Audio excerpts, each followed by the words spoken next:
ভয় পায়। জাপান যখন কিছু বলে আমরা ভয় পাই, রাশিয়া যখন কিছু বলে আমরা ভয় পাই। কেন? তাদের ক্ষেপণাস্ত্র আছে, তাদের রকেট বোমা আছে, তাদের সৈন্যবাহিনী আছে। তা আজকে ক্ষেপণাস্ত্র থাকলে যে শক্তি, আল্লাহ বলে ওই যে আবরাহা বাদশাহ ইয়ামানের সম্রাট, তারও সেরকম শক্তি ছিল। আজকের ক্ষেপণাস্ত্র সেই সময় হস্তি বাহিনী একই ক্ষমতাধর। আল্লাহ বলে কোনো মানুষ লাগে নাই, আমি সামান্য ছোট পাখি পাঠায়া এরকম ক্ষমতাধর দলকে মাটির সাথে বিছিয়ে দিয়ে দিয়েছি। আল্লাহ বলে এগুলো আমার জন্য সামান্য বিষয়। তুমি হাতি নিয়ে আসতে পারো, তুমি রকেট বোমা নিয়ে আসতে পারো, তুমি ক্ষেপণাস্ত্র নিয়ে আসতে পারো, তুমি বিশাল আধুনিক সরঞ্জাম নিয়ে আসতে পারো, কিন্তু আমি আল্লাহ এগুলাকে ধ্বংস করতে এক সেকেন্ডও কি করবে না, সময় নিব না। তা আলাম তারা, আল্লাহ বলে তুমি কি এখনো ভেবে দেখো নাই? তোমার বিবেক এত ছোট হয়ে গেছে কেন? তোমার আকল এত সংকীর্ণ হয়ে গেছে কেন? তোমার বুদ্ধি এত সীমাবদ্ধ হয়ে গেছে কেন?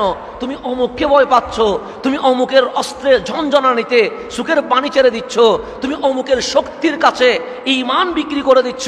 আল্লাহ বলে তোমার ঈমান যদি মজবুত থাকে, আমি যেরকম আসহাবে ফিল হাতিওয়ালারে ছোট পাখি দিয়ে ধ্বংস করে দিয়েছি, তোমার ঈমান মজবুত থাকলে তোমার বিপক্ষ শত্রু যত বড় ক্ষমতাধর হোক, আমি আল্লাহ সামান্য কিছু দিয়ে তাকে ধ্বংস করে দিয়ে দিতে পারবো। সেজন্য আল্লাহ আলাম তারা, তোমার কি ভাববার সময় এখনো হয় নাই? তুমি কি এখনো রাত্রে যখন গভীর হয়ে যায়, একলা হয়ে যায়, তখন তোমার অনুধাবন শক্তি কি এখনো জেগে উঠে না যে আমি আল্লাহ আসহাবে ফিলের সাথে কিরকম আচরণ করেছি? তো আল্লাহ আপনাকে কি বলছে যে যতই শক্তিশালী হোক আল্লাহর বিরোধী দল, কিন্তু আল্লাহর কাছে এটা শেষ করে দিতে সেকেন্ডের কোনো বেশি সময় লাগে না। আলাম তারা কাইফা ফাআলা রাব্বুকা বিআসহাবিল ফিল। তো এই যে আবরাহা আসছে, সৈন্যবাহিনী কত ছিল? 60,000 হাতি নিয়ে আসছে। কেন? হাতি থাকা মানে এটা হচ্ছে সবচেয়ে শক্তিশালী দল, এটার চেয়ে বড় দল আর কোনো কিছু হতে পারে না। 60,000 সৈন্য নিয়ে যখন মক্কায় ঢুকছে, মক্কার জনসংখ্যা যতটুকু, আবরাহার সৈন্যবাহিনী তার চেয়ে আরো বেশি। যখন হজরতে আমার রসুলের আপন দাদাজান হজরতে আব্দুল মুত্তালিব, উনি যখন দেখলেন যে হাতি নিয়ে আবরাহার সৈন্য ঢুকে গেছে এবং ঢুকার সময় রাস্তায় মানুষের সম্পদ কি করে নিচ্ছে, কিডন্যাপ করে নিচ্ছে, আত্মসাৎ করে নিচ্ছে, সেখানে আব্দুল মুত্তালিবের 200 ওট বাদশাহ আবরাহা কি করে নিয়েছে, আবিসিনিয়ার বাদশাহ আবরাহা তিনি ছিনিয়ে নিয়ে নিয়েছেন। তো যখন ছিনিয়ে নিয়ে নিয়েছেন, মক্কার মানুষ দেখছে তাদের দুম্বা নিয়ে ফেলছে, তাদের ছাগল নিয়ে নিচ্ছে, তাদের ওট নিয়ে নিচ্ছে, তাদের ঘোড়া নিয়ে যাচ্ছে। 60,000 সৈন্যের আওয়াজে মক্কার মানুষ তত্তর করে কি শুরু করে দিয়েছে, কাঁপানি শুরু করে দিয়েছে। এবং বাদশাহ আবরাহা এসে ডাক দিয়েছে, কে যুদ্ধ করতে চাও সামনে আসো, কে আমাদের সাথে মোকাবেলা করবে সামনে আসো। কেন? 60,000 সৈন্য এমন সরঞ্জাম নিয়ে এসেছে, সামনে দাঁড়ানোর মতো আর কেউ নেই। তখন দেখলেন কেউ যুদ্ধ করতে সামনে আসতেছে না। তখন ইয়ামানের বাদশাহ আবরাহা বলছে, তোমাদের সম্পদ আমার কাছে আছে। তো সম্পদের লোভ আমাদের কাছে আছে না? নাই, আছে, স্বাভাবিক বিষয়। আমার ঘর যদি কেউ দখল করতে চায়, আমি আমার শেষ বিন্দু পর্যন্ত চেষ্টা করব কি করব না? করব, রক্ষা করার জন্য চেষ্টা করবো, প্রয়োজনে রক্তাক্ত হয়ে যাব। কিন্তু এরপরেও আমি চাইবো আমার বিটা যেন কেউ দখল করতে না পারে। তো বাদশাহ আবরাহা বলছেন, তোমাদের ওট আমার কাছে, তোমাদের ঘোড়া আমার কাছে, তোমাদের বেড়া দুম্বা আমার কাছে। এখন আমি তোমাদেরকে অফার দিচ্ছি, হয় যুদ্ধ করে কাবা রক্ষা করবা, অন্যথায় তোমাদের সম্পদগুলো নিয়ে পাহাড়ে চলে যাওয়া। তাহলে আমি বিনা যুদ্ধে আল্লাহর ঘর খানায়ে কাবাকে মাটির সাথে মিশিয়ে দিয়ে দিব। তোমরা থাকলে এখানে মারামারি হলে তোমরা মরে যাবা, হতাহত হবে, রক্তাক্ত হবে। তো দরকার কি? এখন দুইটা চুক্তি, তোমাদের যেই সম্পদ আমি কিডন্যাপ করেছি এগুলো জন্য যুদ্ধ করবা, তাহলে কাবা রক্ষা করার জন্য তোমরা যুদ্ধ করবা, আমি কাবাকে কি করে দিব, মাটির সাথে মিশে দিব। এখানে কিছু মানুষ আমাদেরও মরবে, কিছু মানুষ তোমাদেরও মরবে। আর একটা চুক্তি আছে, সম্পদ নিয়ে তোমরা মক্কা নগরী কি করে দিবা, ছেড়ে দূরে চলে যাবা। আর এই সুযোগে আমি 60,000 সৈন্যবাহিনী নিয়ে আল্লাহর ঘর কাবাকে কি করে দিব, মাটির সাথে মিশিয়ে দিব। এখন কেউ সাহস করছে না যে আব্রাহার সামনে দাঁড়ায়া কথা বলবে। তো মক্কাবাসী বললেন, আব্দুল মুত্তালিব আপনি আমাদের সর্দার, আপনি খানায়ে কাবার পাহারাদার, চাবি তো আপনার কাছে, সুতরাং আমরা যেহেতু আপনাকেই নেতা মানি, সর্দার মানি, আপনি যান, 200 ওট আপনারও কিডন্যাপ করা আছে, ওর সাথে আপনি মোকাবেলা করেন। আব্দুল মুত্তালিব যখন আব্রাহার সামনে আসছে, আব্দুল মুত্তালিব জিজ্ঞেস করছে মান আনতা, আপনি? আব্দুল মুত্তালিবকে আব্রাহা জিজ্ঞেস করছে মান আনতা, আপনি কে? আব্দুল মুত্তালিব বলে আমি মক্কার সর্দার, খানায়ে কাবার চাবি আমার হাতে, আমি মুতওয়াল্লি এই খানায়ে কাবার। সে যুদ্ধ করবা? সে না, যুদ্ধ করতে আসি নাই। তো কেন আসছো? সে মানুষের সম্পদগুলো যে কিডন্যাপ করেছো, এখানে আমার ভাইয়ের সম্পদ আছে, এখানে আমাদের আত্মীয় স্বজনের কি আছে, সম্পদ আছে, এবং আমারও 200 ওট আছে। তো কি করব? সে আমাদের সম্পদ আমাদেরকে দিয়ে দাও। তখন আব্রাহা বললেন, তো যুদ্ধ করবো না? সে না, যুদ্ধ করবো না, তুমি আমাদের সম্পদ দিয়ে দাও। যখন আব্রাহা সবার সম্পদ দিয়ে দিচ্ছে, তখন আব্দুল মুত্তালিবকে 200 ওট যখন বুঝিয়ে দিচ্ছে, তখন আব্রাহা বলছে, মনে করেছিলাম খানায়ে কাবা বাঁচানোর জন্য জান প্রাণ দিয়ে তোমরা যুদ্ধ করবা, কিন্তু তোমরা তো বিধু, নিজের সম্পদ নিয়ে পালিয়ে চলে যাচ্ছ। তখন আব্দুল মুত্তালিব জবাব দিলেন, ওট আমার, সেই জন্য আমি নিতে এসেছি। কাবাটা আমার না, এটা মাওলার। আমার ওট আমি হেফাজত করব, মাওলার গড় মাওলাই হেফাজত করবে। আল্লাহর গড় আল্লাহ কি করবে? হেফাজত করবে। এখানে আমার টেনশন করার কিছুই নাই, এটা নিয়ে আমি ভাববো না। তখন উনি উত্তর শুনে হাসতেছেন যে এই গড় আমি এখন মাটির সাথে কি করে দিব? মিশিয়ে দিব। যুদ্ধ করলে অন্তত দেখতাম শক্তি কার একটু বেশি। কিন্তু তোমরা তো প্রথমেই ভয় পেয়ে গেছো, যেহেতু চলে যাওয়া, সম্পদগুলো নিয়ে চলে যাও। কারণ আমাদের মূল উদ্দেশ্য ওট নেওয়া না, গরু নেওয়া না, ছাগল নেওয়া না, তোমাদের স্বর্ণ চাঁদি রূপা এগুলো নিয়ে যাওয়া না। আল্লাহর গড় কাবা কি করে দিব? দুলিশাত করে দিব। কেন? সে ইয়ামানের মানুষ মান্নত করলে এই গড়ের জন্য মান্নত করে, ইয়ামানের মানুষ হজ করলে এখানে এসে হজ করে, ইয়ামানের মানুষ উমরা করলে এখানে এসে উমরা করে, ইয়ামানের মানুষ ইবাদত করলে আল্লাহুম্মা লাব্বাইক বলে এখানে চলে আসে। আমি চাই মানুষ যেন মক্কায় না আসে, আমার রাষ্ট্র ইয়ামান কাবা এখানে থাকবে না, কাবা আমি আব্রাহা ইয়ামানে করব। আমি গির্জা করেছিলাম, এটা তোমাদের কারণে কি করতে পারি নাই, প্রতিষ্ঠিত করতে পারি নাই।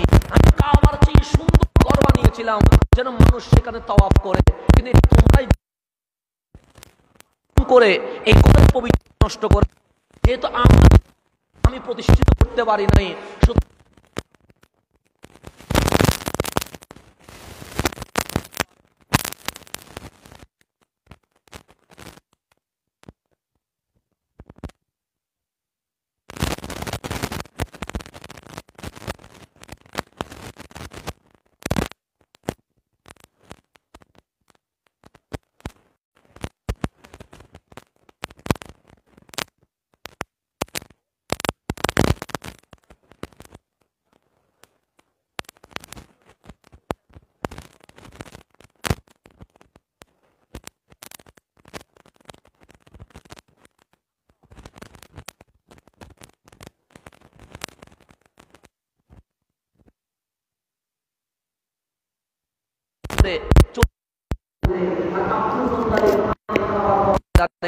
দুই হাত আসমানের দিকে তুলে বলছেন, মালিক আমরা নিরাপদে চলে যাচ্ছি, কারণ ওদের সৈন্য এত বেশি, মক্কার মানুষ যত বেশি তার চেয়ে বেশি, ওদের সরঞ্জাম এত বেশি, আমাদের সরঞ্জাম নাই, ওদের হাতি আছে আমাদের কোনো হাতি নাই।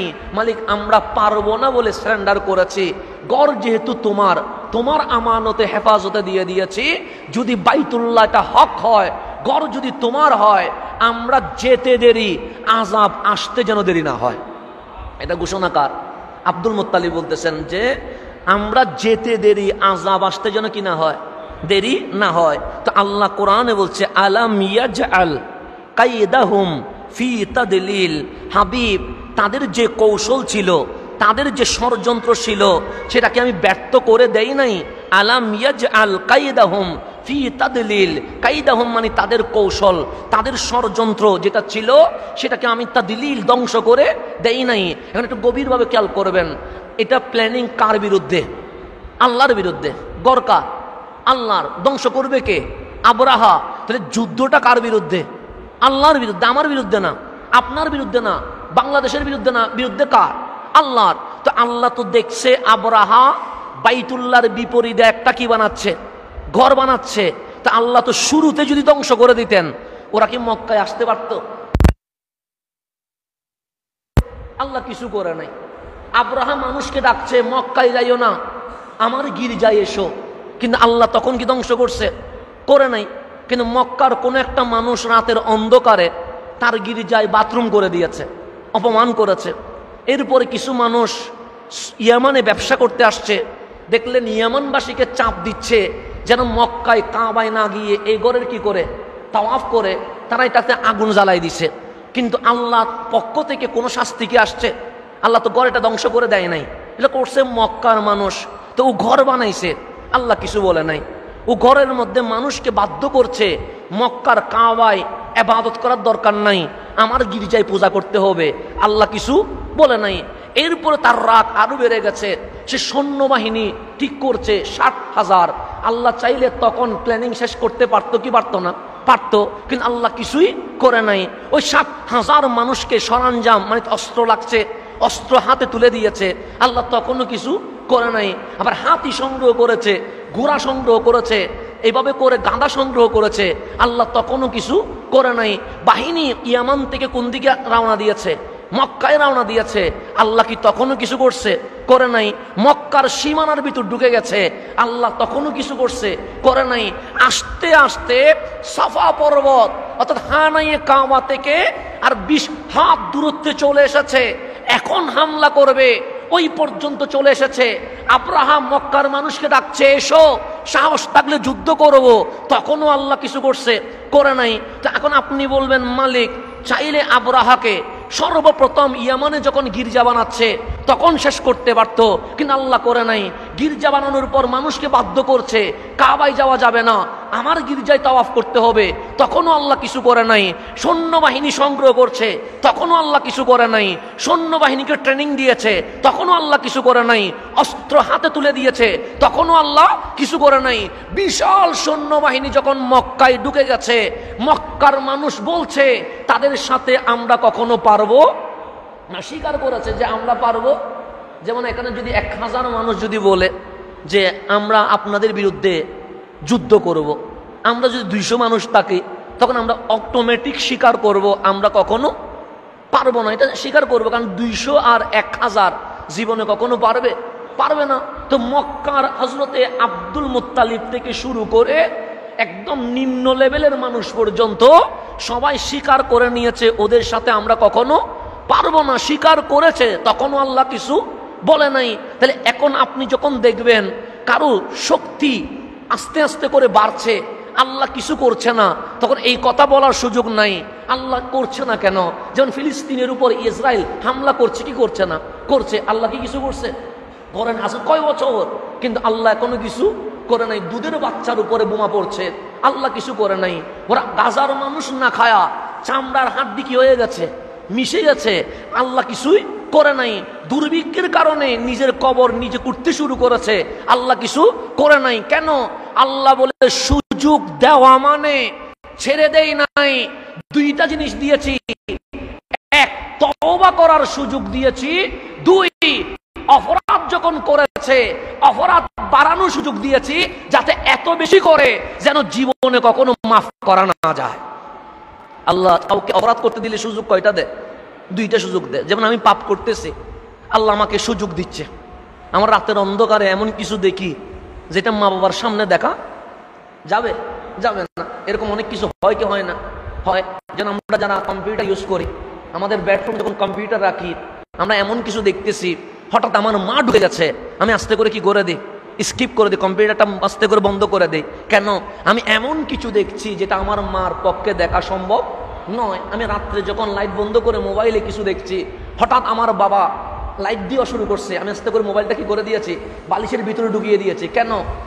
যেটা আমি দেখছি সেটা আমার বাবার পক্ষে দেখা সম্ভব নয়। তাহলে আমার মায়ের সামনে আমি যেটা দেখতে পারি না, আমার বাবার সামনে যেটা আমি দেখতে পারি না, সেটা কি আমার রসুলের কোন সাহাবীর সামনে দেখা যাবে? হ্যাঁ, সিদ্দিক আকবরের সামনে, ফারুক আজমের সামনে, উসমান জুন নুরাইনের সামনে, মাওলা আলীর সামনে দেখা যাবে? তো যেটা আপনি মায়ের সামনে দেখতে পাচ্ছেন না, সেটা আপনি গোপনে দেখছেন।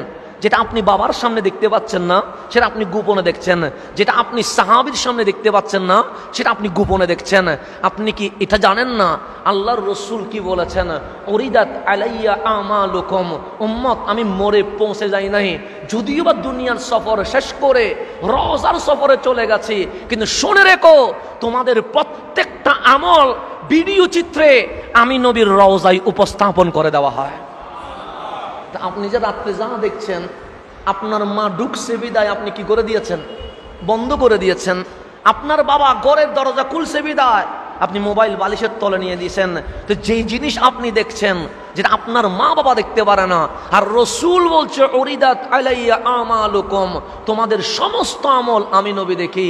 তো আপনি রাত্রে কি দেখছেন এটা রসুল জানে কি জানে না? জানে। আপনি রাত্রে যে পাপ করছেন এটা রহমতুল্লিল আলামিন জানে কি জানে না?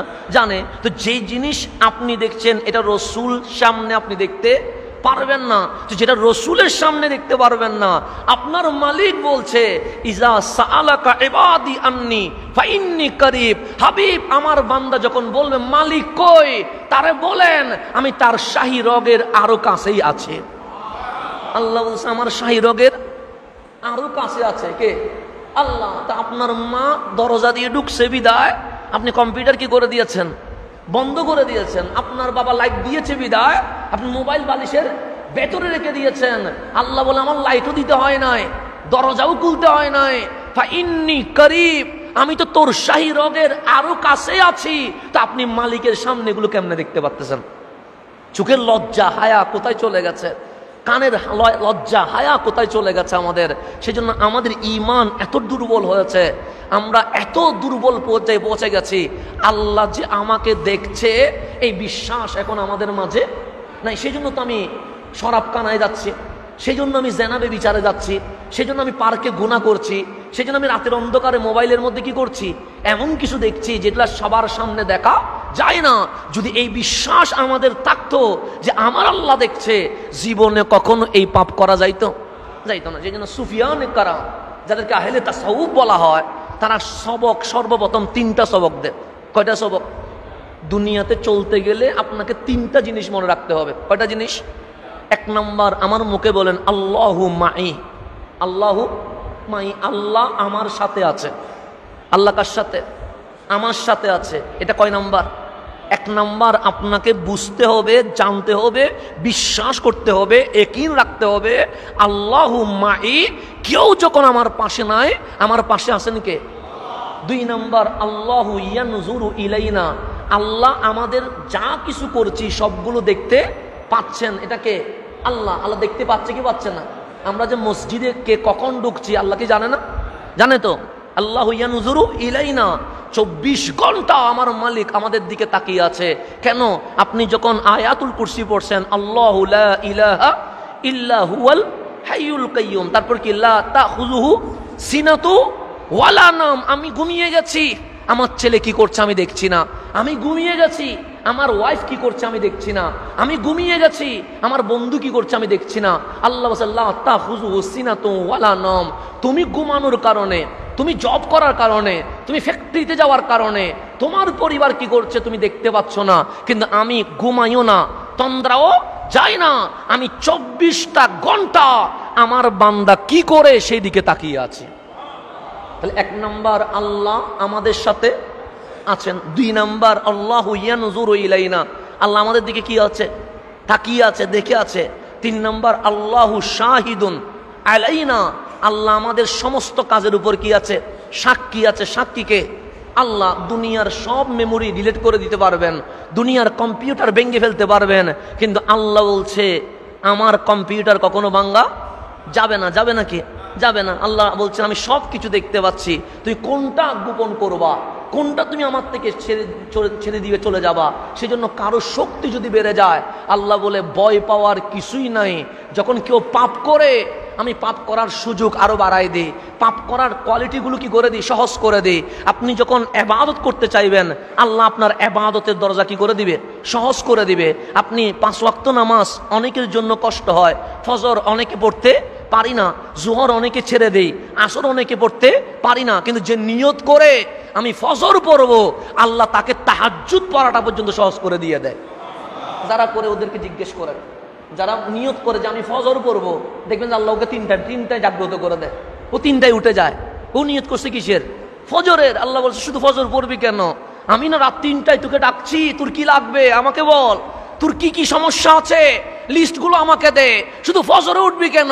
আমি মালিক তোকে তাহাজ্জুদে জাগিয়ে দিয়ে দিয়েছি, উঠে যা, যাই নামাজে সিজদা দে, তোর কি সমস্যা আছে আমাকে বল, আমি আল্লাহ বিনা শর্তে তোর সমস্যার সমাধান করে দিয়ে দিব। সেজন্য যে ইবাদত করতে চায় আল্লাহ তার জন্য ইবাদত কি করে দেয়? সহজ করে দেয়। আল্লাহ সিস্টেম। আপনি যদি ফজরের নিয়ত করেন, আল্লাহ আপনাকে তাহাজ্জুদ কি করে দিবে? সহজ করে দিবে। আপনি 5 ওয়াক্ত নিয়ত করেন, আল্লাহ আপনাকে কোরআন পড়া সহজ করে দিবে। আপনি কোরআন পড়েন, আল্লাহ আপনাকে জিকির করা সহজ করে দিবে। আপনি জিকির করেন, আল্লাহ আপনাকে দরুদ শরীফ পড়া সহজ করে দিবে। আপনি দরুদ শরীফ পড়তে থাকেন, দেখবেন কোন এক রাতে হাবিবুল্লাহ আপনাকে দিদার দিয়ে আপনাকে জান্নাতে যাওয়ার গাইডলাইন দিয়ে দিবে। এটা নিয়ম, এটা নিয়ম। আপনি করে দেখেন, নিজের উপর এটা প্রয়োগ করে দেখেন, আপনি দেখবেন বাস্তবতা মিলবে, বাস্তবতা মিলে যাবে দেখবেন। আর আপনি যদি পাপ করতে চান, তাও আল্লাহ কি করে দিবে? সহজ করে দিবে। কর অসুবিধা নেই। আপনি যখন বলবেন আমি শরাবখানায় যাব, গেছেন কিসে? শরাবে। অনেক সময় এখানে অনেক পার্টি আছে না? নাই আছে, ডিজে পার্টি বাসে। তা আপনি নিয়ত করলেন আমি শুধু জাস্ট কি দেখবো, এখানে শরাবখানায় যেখানে মদের আড্ডা বসে, শুধু আমি সেখানে পরিবেশ দেখব। গেছেন পরিবেশ দেখতে, দেখেন কোন সময় যে গ্লাস নিয়ে নিছেন, কোন সময় যে নারীর হাত ধরে ফেলছেন, নিজেও খেয়াল করতে পারেন নাই, কারণ গুনার দরজা কি হয়ে গেছে? খুলে গেছে। তা আল্লাহ বলে একদিনে তো আমি ধ্বংস করে দিতে পারতাম, তা আমি যখন শরাব নিয়েছি, আল্লাহ আমার হাতকে প্যারালাইজ করতে পারে না? পারে তো। আমি যখন পা দিয়ে সিনেমা হলে গেছি, আল্লাহকে এই পাকে একদিনের মধ্যে বসাই দিতে পারে না? পারে তো। আমি যখন চোখ দিয়ে এমন কিছু দেখছি যেটা আমার মালিক পছন্দ করে না, আল্লাহ কি চোখের জ্যোতি নিতে পারে না? পারে।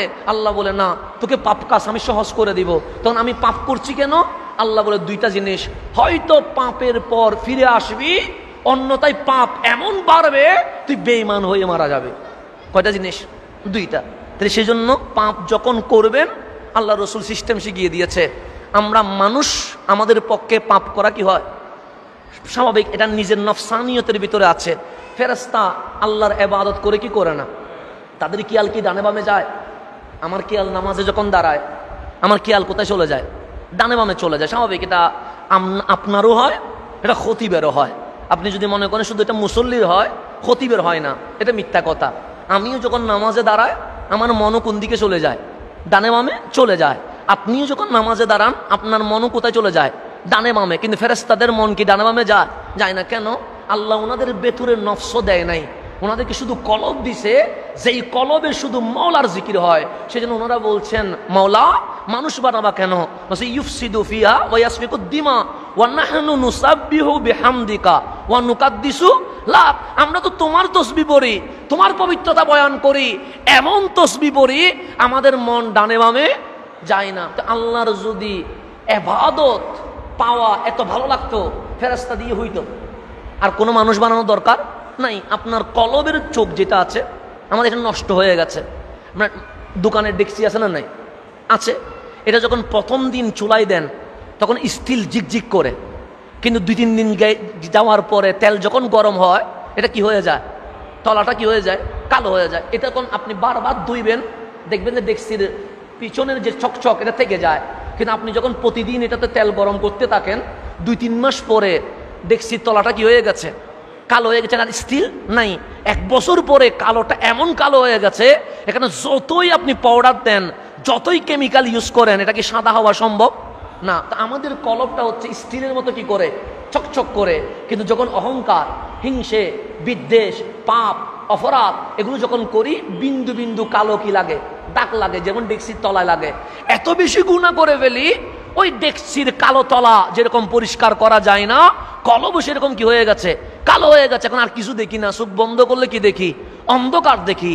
যদি ঠিক আবার রহমানের দরবারে তওবা করি, জিকির আজকার ঠিক মতো করি, নামাজ রোজা যদি ঠিক মতো করি, মানুষের হক যদি ঠিক মতো ফেরত দেয়, হিংসা বিদ্বেষ অহংকার যদি বাদ দেয়, দরুদ শরীফ যদি পড়ার মতো পড়তে পারে, দেখবেন এই কালোগুলো আস্তে আস্তে কি হয়ে যাবে, সাদা হয়ে যাবে, পরিষ্কার হয়ে যাবে, কলবের নূর এসে যাবে। চোখ যখন বন্ধ করবেন তখন আপনার কলবের সুখ দিয়ে দেখবেন আসমান থেকে জমিন পর্যন্ত যত সৃষ্টি আছে সবাই মালিকের জিকিরে ব্যস্ত আছে। এই সুখটা আমাদের নাই, সেই জন্য আমাদেরকে সুহবতে যেতে হয়, আউলিয়া কেরামের দরবারে বসতে হয়, কখনো শাহিনশাহী সিরকুটের দরবারে যেতে হয়, কখনো গৌসুল আজম মাইজভান্ডারির কদমে যেতে হয়। কেন? ওই সালেহিনদের কদমে যেতে হয়, এটা ধ্বংস হয়ে গেছে সেই জন্য। তো এই কলম যখন পরিষ্কার হবে, সুখ যখন বন্ধ করবেন, এর নাম কাশ, তখন আপনি অন্তরে সুখ দিয়ে দেখবেন এই গাছগুলো মাওলার জিকির করছে, আসমান থেকে জমিন পর্যন্ত প্রত্যেকটা জিনিস মাওলার জিকির করছে, তখন আপনি নিজে দেখতে পারবেন। সেই জন্য যারা আল্লাহর প্রিয় হয়ে যায় ওরা দুনিয়াকে লাথি মেরে রহমানের হয়ে যায়। কেন? যে গাছের কোনো দোষ নাই, এটা যদি 24 ঘন্টা মাওলার জিকির করে, আমার তো চুল থেকে নখ পর্যন্ত মাওলার নিয়ামত, আমি কেমনে মাওলার জিকির করব না? সেই জন্য উনি রাত যাই নামাজে কাটাইয়া দেয়, কিন্তু আমি কাটাইতে পারি না। তো কলব আমার অন্ধকার হয়ে গেছে বিদায় আমি দেখি না। তো সমস্ত মাখলুকাত মাওলার জিকির করছে কি করছে না? করছে, কিন্তু আমি বান্দা হয়ে মালিকের জিকির করছি না। তা আল্লাহ বলে গাছের জিকির চলছে, আসমানের জিকির চলছে, জমিনের জিকির চলছে, আরশ লৌহ কলমের জিকির চলছে, পুরা মাখলুকাতের জিকির চলছে। তো মালিক বান্দার প্রয়োজন কি? আল্লাহ বলে বান্দার জিকির বড় দরকার। লিয়াবুদুন, তার ইবাদত আমার লাগবে, তার জিকির আমার লাগবে, তার নামাজ আমার লাগবে, তার সুবহান রাব্বিয়াল আলা আমার লাগবে, তার রোজা আমার লাগবে, তার কোরআন তেলাওয়াত আমার লাগবে। মালিক কেন? আল্লাহ বলে তাকে দুইটা ডিভাইস দিয়েছি, একটা নফস আর একটা কলব। কলব রহমানের দিকে ডাকে, নফস শয়তানের দিকে ডাকে। আমি আমার বান্দার ইবাদত পছন্দ করি। কেন? শয়তান যখন তাকে ডাকছে, সে যখন রহমানের প্রেমে মসজিদে ঢুকে গেছে, এটাই আমার কাছে সবচেয়ে বড় পাওনা। আল্লাহ এটাই চাচ্ছে আপনার কাছে। কেন? ফেরেশতাকে যুদ্ধ করে আসতে হয় না, আমাকে যুদ্ধ করে আসতে হয়। কারণ আমাকে যখন আজান দিয়ে চায়ের দোকান আমাকে ডাকে, কিন্তু এরপরও আমাকে কোথায় আসতে হয়? মসজিদে আসতে হয়। আমি যখন কোরআন শরীফ খুলি, এমনি বই পড়তে ইচ্ছে করে, কোরআন শরীফ 2 লাইন পড়ার পরে মন বলে যে আর পড়তে ইচ্ছে করে না। এরকম হয় কি হয় না? হয়। আপনি কোরআন শরীফ রমজানে যেটা পড়ছেন এটা তুলে রাখছেন, এখন আর নামার কোনো সুযোগ আছে নাই। কিন্তু আপনি দুনিয়ার অন্যান্য বই, ছটি বই, এই বই সেই বই পড়ছেন, তো কিন্তু পত্রিকাও পড়ছেন দিনভর, কিন্তু কোরআন শরীফের 2টা আয়াত পড়তে কি বেশি সময় চলে যায়? না, চলে যায় না। কিন্তু আপনি কোরআন খুললে আপনার মন বলে বন্ধ করে দেয়, আপনি জিকির করলে আপনার মন বলে বন্ধ করে দেয়। এই যুদ্ধ করে যে আসতে হয়, মালিক বলে ফেরেশতাকে যুদ্ধ করতে হয় না, আসমানকে যুদ্ধ করতে হয় না, জমিনকে যুদ্ধ করতে হয় না। কিন্তু আমার বান্দাকে নফস শয়তান যখন ডাকছে সিনেমার দেখে, আমার বান্দার কতটুকু প্রেম জেগে উঠেছে, সে সিনেমা লাথি দিয়ে আমার ঘর মসজিদে চলে এসেছে। ওই ইবাদত আমার দরকার। সেজন্য আল্লাহ বান্দাকে বেশি খুঁজেছেন। সেজন্য আল্লাহ ইয়া আইয়ুহান নাস বলেছেন, ইয়া আইয়ুহাল্লাযীনা আমানু বলেছেন। আল্লাহ বলে নাই জমিন তুই মাওলার জিকির কর, আল্লাহ বলে নাই আসমান তুই মাওলার হুকুম মান, কিন্তু আল্লাহ বারবার বলছে ইয়া আইয়ুহান নাস ইত্তাকুল্লাহ, ইত্তাকুল্লাহ, ইয়া আইয়ুহাল্লাযীনা আমানু উযকুরুল্লাহ।